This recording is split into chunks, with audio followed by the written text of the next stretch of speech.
আমরা আমাদের চেষ্টাতে অটুট থাকব। চেষ্টার একটু গাফিলতি করলেই কিন্তু চেষ্টায় কোনো সফলতা আসবে না। সফলতার জন্য চেষ্টা অনিবার্য। আসসালামু আলাইকুম, welcome to my another blog. কেমন আছেন সবাই?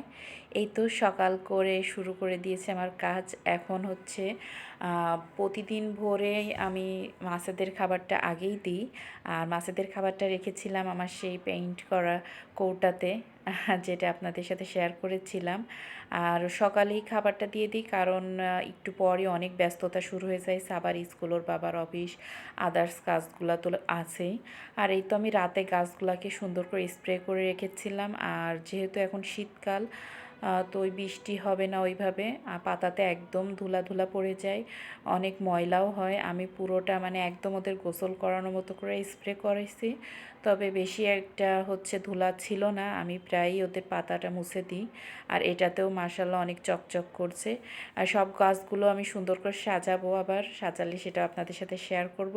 আপাতত সকালে রান্নায় চলে যায়, যেটা গতকালকে আমি কেটে কুটে সব ঠিক করে রেখেছিলাম সবজিগুলা। তো সেটা আর কি। আর শীতের সবজি মানেই তো পালং শাক, ফুলকপি আছে, আর সাবার বাবার শাক তো অনেক পছন্দ, যার জন্য আমি এটা প্রতিদিনই রাখি। মাছ ভাজিটাও ছিল, আমি নর্মালি রেখে দিয়েছিলাম গতকাল ভেজে। তো আমি পালং শাকটা হচ্ছে এই ছোট্ট প্রেশার কুকারে দিয়ে একটু সিদ্ধ করে নেব, মানে হালকা একটা সিটি দিয়ে নিব। তাহলে আমার হচ্ছে সময়টাও বেঁচে যাবে আর গ্যাসটাও বেঁচে যাবে, কারণ পালং শাক একটু মানে সিজতে একটু সময় লেগে যায়।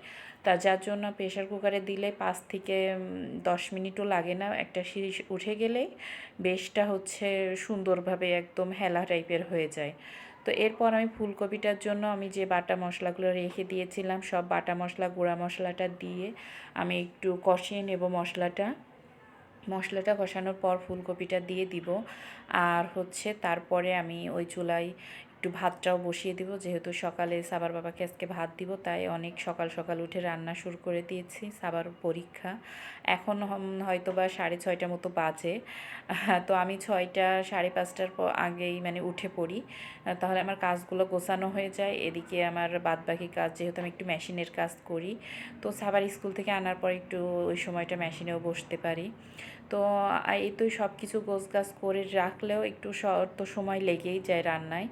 আর যেহেতু গোছানো ছিল বেশিটা সময় লাগেনি। আর আমি যেটা বলছিলাম যে চেষ্টার কথা, আসলে চেষ্টায় আমাদের সফলতা আসবে, অবশ্যই আসে। তার মানে সেই চেষ্টাটা চেষ্টার মতোই করতে হবে। এমনভাবে চেষ্টা করব আমরা যাতে আমাদের আশেপাশের পরিবেশ প্রকৃতি আমাদের সাথে সায় দেয়। আমাদের চেষ্টা দেখে তারাও যেন মানে বুঝতে পারে যে না, আসলে আমি অনেক চেষ্টা করছি, সফলতা আসাটা জরুরি। তো এই আর কি মনে হয়। কারণ হচ্ছে চেষ্টা আমি দেখেছি সব শেষ চেষ্টার ফলটা ভালোই হয় আলহামদুলিল্লাহ। তো এই তো অনেক কথাই বলে ফেললাম আপনাদের সাথে।